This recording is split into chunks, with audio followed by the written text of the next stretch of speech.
Everyone knows Amsterdam is a cycling city. The canals, the bikes, the infrastructure.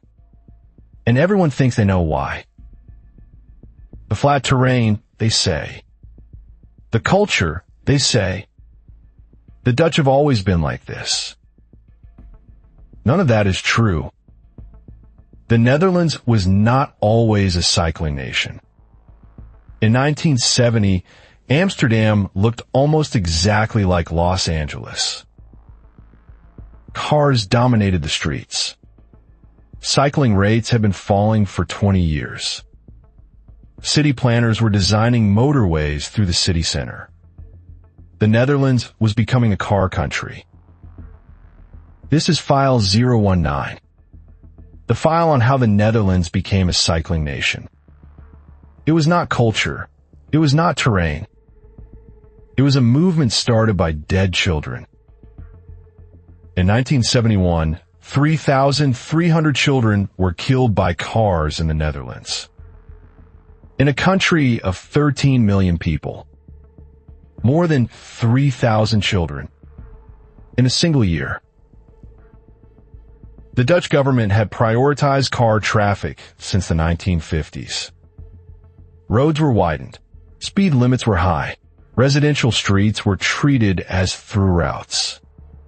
Children walked and cycled to school on roads designed for motor vehicles. The Dutch word for it was kindermoord. Child murder. That was the word ordinary Dutch people used for what was happening to their children on the roads. In September 1972, a Dutch journalist named Vic Langenhoff wrote a newspaper column. His daughter had nearly been killed by a car on the street in front of their house. The column's title was Stop de Kindermoord, Stop the Child Murder. The column was reprinted across the country. Parents began organizing. Within months, Stop de Kindermoord had become a nationwide civic movement with thousands of members. Their tactic was simple and direct. They occupied streets. On Sunday mornings, hundreds of parents and children would sit down in the middle of roads, blocking traffic until the police arrived. Then they would move on to the next street. The movement had no formal political party behind it. No major union. No business interest. Just parents who had decided that 3,000 children a year was not an acceptable price for the convenience of driving. Then, in October 1973, something happened that had nothing to do with cycling, and everything to do with what the Netherlands became. OPEC imposed an oil embargo on the Netherlands for its support of Israel during the Yom Kippur War. Fuel prices tripled overnight. The Dutch government introduced car-free Sundays, a day when private vehicles were banned from the roads. On those Sundays, millions of Dutch people discovered something. The roads were better without cars. They were quieter, safer, and more accessible to children and elderly people. The experiment the government had intended as an emergency measure became a demonstration of what was possible.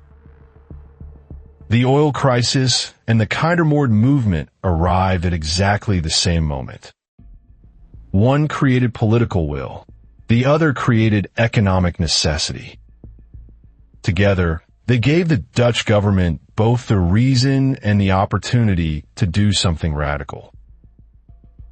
Between 1975 and 1985, the Netherlands built the foundation of what would become the world's most sophisticated cycling infrastructure. Not because the Dutch love cycling, because the Dutch government made a series of deliberate political decisions. The first decision separated cycling infrastructure. Not painted lines, not shared paths, physical separation. Curbs, raised surfaces, and dedicated signal phases that gave cyclists their own protected space on every road above a certain traffic volume. The second decision traffic calming in residential areas. The Woonerf, the living street, was introduced in Dutch law in 1976. In a Woonerf, pedestrians and cyclists have legal priority over cars. The car is the guest. The third decision, consistent investment over decades. The Dutch government spent roughly €30 per person per year on cycling infrastructure from the 1980s onward. Every year, without stopping, for 40 years. The results of those decisions are now visible in every traffic count in the Netherlands. In Amsterdam today, more than 60% of all journeys in the city center are made by bicycle. Not because Amsterdam is flat. Rotterdam is also flat. So is Antwerp. So is Hamburg. Antwerp and Hamburg have similar terrain and similar density. Neither has cycling rates above 15%. The difference is not geography. The difference is 40 years of political will. Child road deaths in the Netherlands have fallen from 3,300 in 1971 to fewer than 15 in recent years. The same country, the same population density, a different set of decisions. The obvious question, if it worked this well, why hasn't every city done it? The answer is not technical. It is not financial. It is political. Building separated cycling infrastructure requires taking space away from cars, removing parking spaces, narrowing lanes, reducing capacity for motor vehicles. Every city that has tried this at scale has faced significant political opposition from drivers. The Netherlands succeeded because two crises arrived simultaneously. The Kindermoord movement created public demand for change. The oil crisis created economic pressure that made the car temporarily impractical. The political window opened because both forces pushed in the same direction at the same time.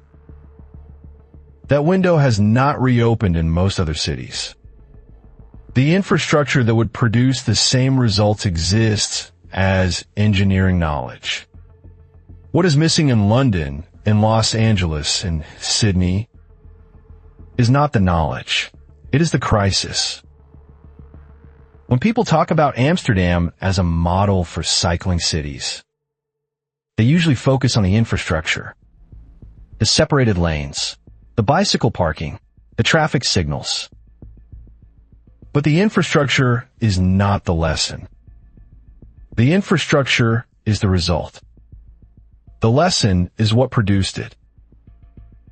Amsterdam works because in 1972, a journalist wrote a column. Because in 1973, an oil embargo made cars temporarily impossible. Because those two things happened to a government that was ready to act on both of them. It is not about culture. It is not about terrain. It is about what happens when enough people decide that the current arrangement is no longer acceptable. And a government decides to listen. Until the next investigation. Keep the files open. File closed. Next file. A race that nobody watches. A record nobody knew existed. And a woman who broke it twice. The Bike Files. Subscribe for the next case.